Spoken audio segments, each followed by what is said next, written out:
Pauwi na naman ng bahay dahil day off na naman. At nakarating na nga kami sa mainland. Sakay ng bus pauwi. Pero ito talaga yan. Tadang! Dito kami ngayon sa Tuburan. Maliligo, family bonding, cousins bonding. Basta magpa-bonding kami.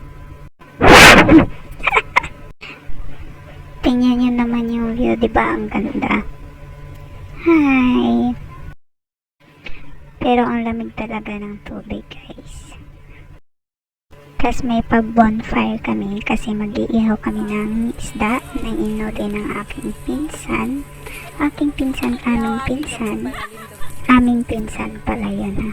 Ayan yung mga kapatid ko, ang pinsan ko, si ate. Ayan yung pamangkin ko, si Easy. Enjoy na enjoy sa tubig. So, ayun na nga. Back to reality. Balik na naman tayo dito sa Boracay para mag-enjoy. Charot! Work pala.